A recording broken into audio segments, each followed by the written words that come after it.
नमस्कार।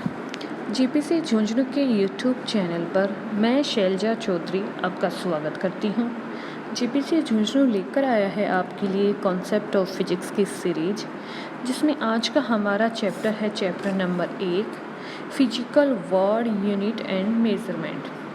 तो chapter number 1, physical world unit and measurement में पहले आप फिजिकल वर्ड को समझ चुके हैं, यूनिट्स निकालना समझ चुके हैं, डायमेंशन निकालना समझ चुके हैं, और आज हम देखेंगे मेज़रमेंट को, यानी मापन कैसे किया जाए। तो आज हम बात करेंगे सूक्ष्म और वृहद दूरियों के मापन के बारे में। तो सबसे पहले हम बात करते हैं सूक्ष्म दूरियों के मापन के बारे में। वेरी स्मॉल डिस्टेंस है, उसके मेज़रमेंट के बारे में हम बात करते हैं कि जो वेरी स्मॉल डिस्टेंस है उसको आप किन किन मेथड से माप सकते हैं, उनका मापन कर सकते हैं, उनका मेज़रमेंट कर सकते हैं। तो चलिए स्टार्ट करते हैं। Measurement of very small distance, अत्यंत छोटी दूरियां, जैसे अणुओं का व्यास हुआ, परमाणुओं का आकार हुआ आदि को मापने के लिए हमें विशेष तकनीकी का उपयोग करना पड़ता है। इन मापों के लिए वर्नियर कैलिपर या फिर पेच मापी का यूज़ नहीं किया जा सकता। और इसके अलावा अगर हम बात करें प्रकाश की सूक्ष्मदर्शी की, तो उसकी भी अपनी कुछ सीमाएं हैं, लिमिटेशन है। जो आपकी प्रकाशिकी सूक्ष्मदर्शी है वो 4000 से लेके 7000 एंगस्ट्रॉम तरंगदैर्ध्य परास वाले दृश्य प्रकाश का ही उपयोग करता है। इसलिए जो प्रकाशिक सूक्ष्मदर्शी है वो केवल 10⁻⁶ मीटर की कोटि के जो आकार वाले कण हैं उन्हीं का ही मेज़रमेंट कर सकता है, उन्हीं का ही मापन कर सकता है, या फिर कहीं उन्हीं को ही माप सकता है। यानी 10⁻⁻6 मीटर तक को ही हम माप सकते हैं। तो और ज़्यादा सूक्ष्म दूरी है अपने अणुओं के व्यास की या परमाणुओं के आकार की, तो उनको नापने के लिए आपको अलग प्रयोग करने पड़ेंगे। अब हम बात करें इलेक्ट्रॉन सूक्ष्मदर्शी की। इलेक्ट्रॉन सूक्ष्मदर्शी में प्रकाश पुंज के स्थान पे आप इलेक्ट्रॉन पुंज का उपयोग करते हैं, और इसके द्वारा एक एंगस्ट्रॉन की कोटि के कणों का आकार का मापन हम कर सकते हैं। प्रकाशिक सूक्ष्मदर्शी थी, उसके द्वारा तो 10⁻⁶ मीटर की कोटि को। इलेक्ट्रॉन सूक्ष्मदर्शी में आप माप लोगे एक एंगस्ट्रॉन यानी 10⁻⁻10 तक की कणों का जो आकार है उसको आप मेज़र कर लोगे। 10⁻⁻6 से आप 10⁻⁻10 तक आ गए हो इलेक्ट्रॉन सूक्ष्मदर्शी का यूज करके। इलेक्ट्रॉन सूक्ष्मदर्शी पदार्थ के जो अणुओं और परमाणुओं हैं उनका विभेदन कर सकता है। आजकल हमने कुछ सुरंगन सूक्ष्मदर्शी भी बनाए हैं, जिनके जो आपकी रिजोल्यूशन पावर है या फिर कहें विभेदन सीमा है वो और भी कम होती है, यानी वो और भी कम डिस्टेंस में विभेद कर सकती है, डिफ्रेंशिएट कर सकती है कि बहुत ही कम दूरी पे दो चीज़ें पड़ी हैं तो भी उसे डिफ्रेंशिएट कर सकते हैं, उनमें बता सकते हैं कि दो चीज़ें हैं। इलेक्ट्रॉन सूक्ष्मदर्शी और जो सुरंगन सूक्ष्मदर्शी है, इनके अलावा भी जो छोटी दूरियां हैं उनको नापने की हमारे पास कई अप्रत्यक्ष विधियाँ हैं, जिनके बारे में हम बात करेंगे। तो पहले तो हम क्या यूज कर रहे थे, वर्नियर कैलिपर यूज करते थे, पेच मापी का यूज़ करते थे, परंतु इनसे नहीं नाप सकते आप अत्यंत छोटी दूरी। फिर हमने देखा कि प्रकाशिक सूक्ष्मदर्शी, तो प्रकाशिक सूक्ष्मदर्शी से भी आप 10⁻⁻6 मीटर तक की दूरी को नाप सकते हैं। फिर आपने देखा इलेक्ट्रॉन सूक्ष्मदर्शी, उससे आप नाप रहे हो 10⁻⁻10 मीटर तक की।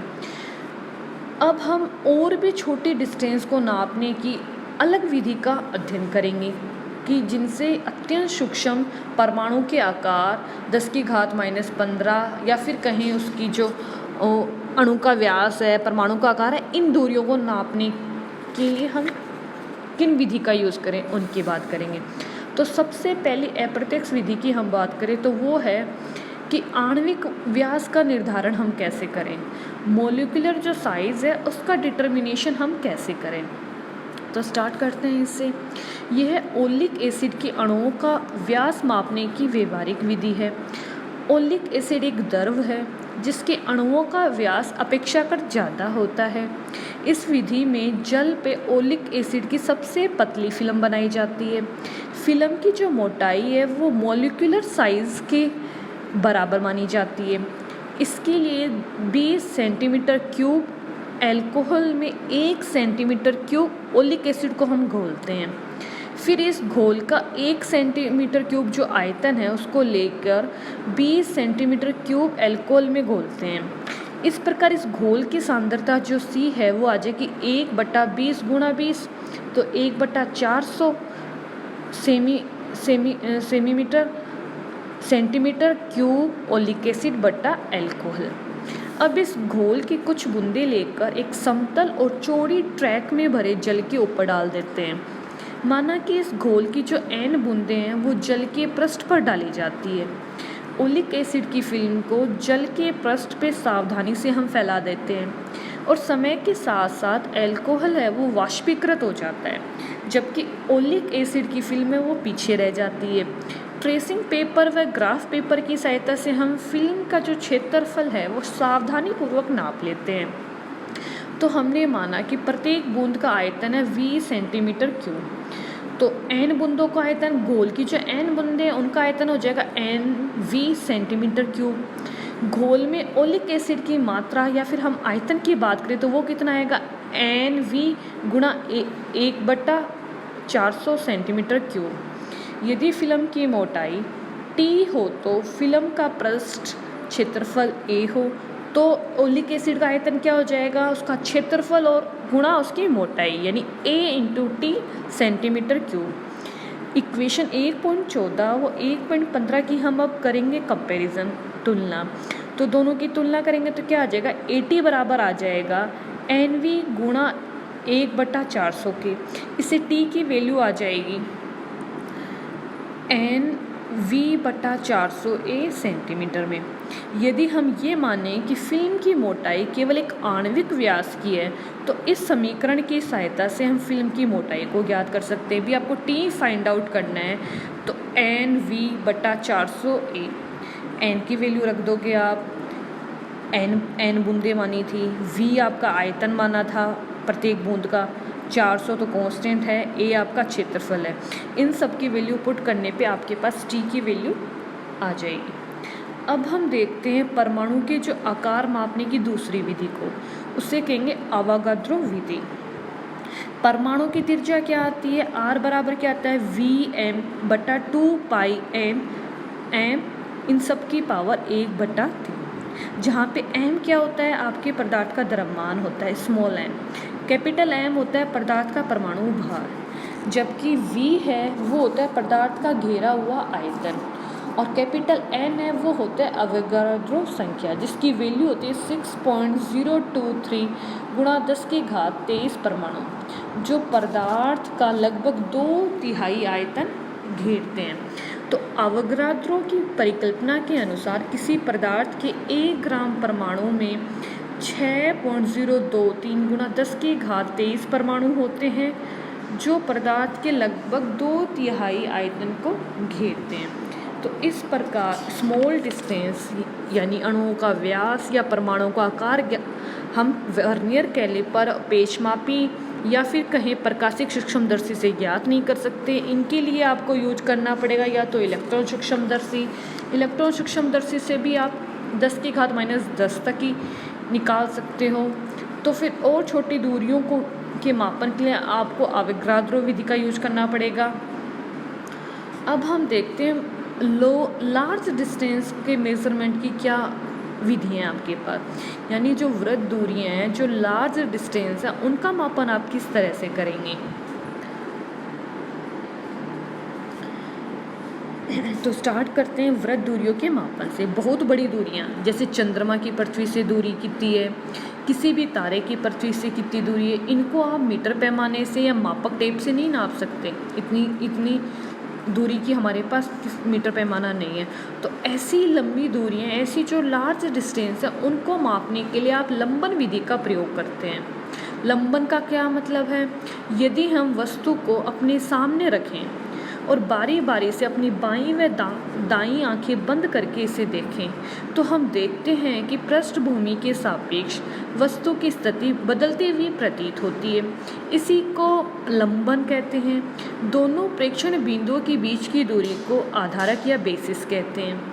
इसमें दोनों आँखों के बीच की दूरी आधारक है, बेसिस है।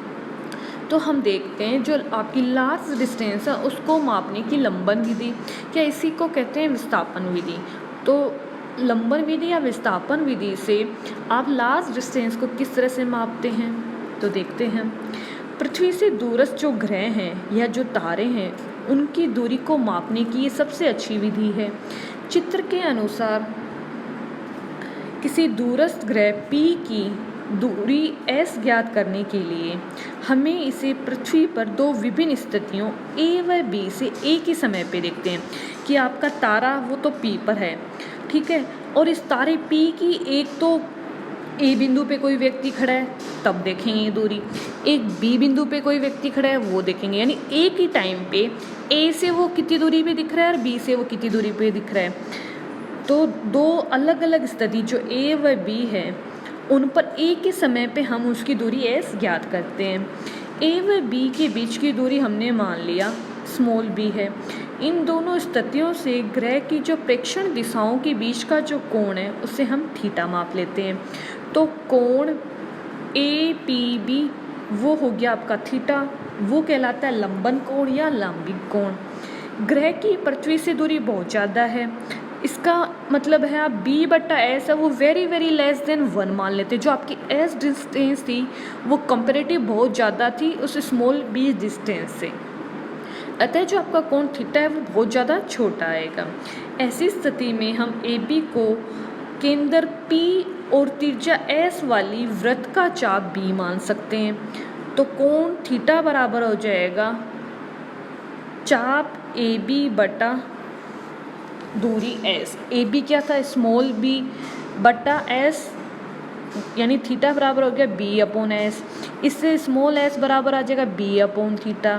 थीटा कोण है जिसे रेडियन में मापेंगे, अतः जो आधारक B है, B क्या था स्मॉल b क्या था A और B के बीच की दूरी, वह कोण थीटा है वो हमें पता है। अगर हमें A व B के बीच की डिस्टेंस B पता है, स्मॉल b पता है और थीटा पता है, B और थीटा पता होने पे आप जो S है उसकी गणना आसानी से कर सकते हैं। तो इस प्रकार पृथ्वी से दूरी पर स्थित किसी तारे या ग्रह की को नापने की सबसे अच्छी विधि है, जिसमें आपको क्या करना है कि कोई दो स्थिति लेंगे और उन दोनों स्थिति से एक ही टाइम पर क्या डिस्टेंस आ रही है वो हमें नापनी है। तो डिस्टेंस S नापनी है, आपके पास एंगल थीटा है और उन दो पॉइंटों A और B के बीच की दूरी स्मॉल b पता है, ये दोनों चीज़ें पता हैं तो आप स्मॉल s आसानी से ज्ञात कर लेंगे।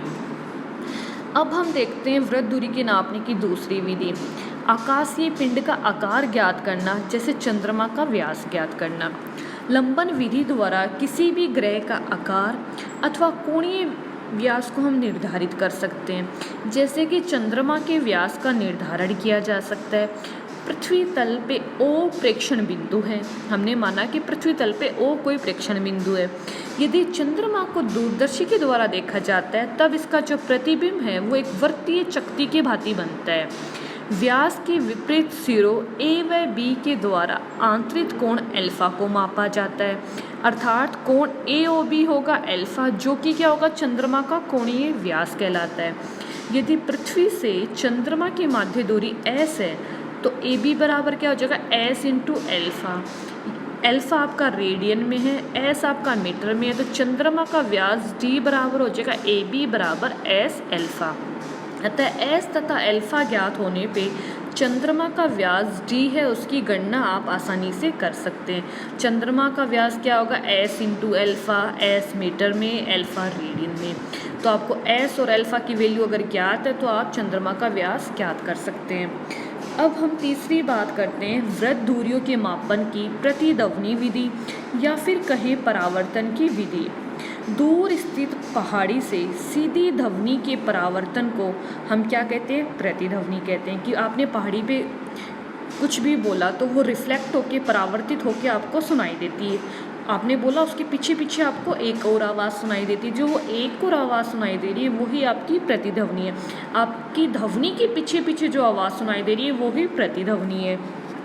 इस विधि के द्वारा पहाड़ी की दूरी ज्ञात की जा सकती है। इसके लिए बंदूक से एक गोली दूर स्थित पहाड़ी की ओर छोड़ते हैं तथा गोली छोड़ने तथा प्रतिध्वनि के सुनने के बीच के क्षणों का अंतराल वो नोट कर लेते हैं कि आपने गोली छोड़ी, इतने टाइम ये था 5 बज रखे थे, प्रतिध्वनि सुनी वो 5:10 पे, तो दोनों का डिफरेंस जो 10 मिनट है वो नोट कर लिया। यदि ये समय अंतराल t है तो ध्वनि की चाल v है, तो पहाड़ी की दूरी s ज्ञात कैसे करेंगे? 2s बराबर vt, वेग बराबर होता है दूरी बटा समय। दूरी कितनी तय करके आई है? एक बार तो आवाज़ वहाँ तक गई है और दोबारा आई है, तो यानी दो बार हो गई, तो 2s इंटू v, 2s बराबर v इंटू टी, वेग बराबर दूरी बटा समय। तो दूरी बराबर हो जाएगा वेग इंटू समय, तो दूरी 2s है, वेग इंटू समय यानी vt, इससे s बराबर आ जाएगा vt अपॉन 2। तो इस प्रकार ये हमने देखा मेज़रमेंट देखा वेरी स्मॉल डिस्टेंस का और वेरी लार्ज डिस्टेंस का। वेरी लार्ज डिस्टेंस की भी कई विधि देखी हमने, लंबन विधि या फिर कहीं विस्थापन विधि। दूसरी देखी हमने प्रतिध्वनि की विधि, और स्मॉल डिस्टेंस के लिए आपने देखी थी अवोगाद्रो विधि। तो इस प्रकार स्मॉल डिस्टेंस और लार्ज डिस्टेंस को मापने की मेज़रमेंट की कई विधियां हैं जिनका आज के इस वीडियो लेक्चर में हमने अध्ययन किया। आज के लिए यहीं तक। नेक्स्ट वीडियो लेक्चर के लिए हम मिलेंगे अगले वीडियो लेक्चर में। तब तक के लिए थैंक यू, धन्यवाद।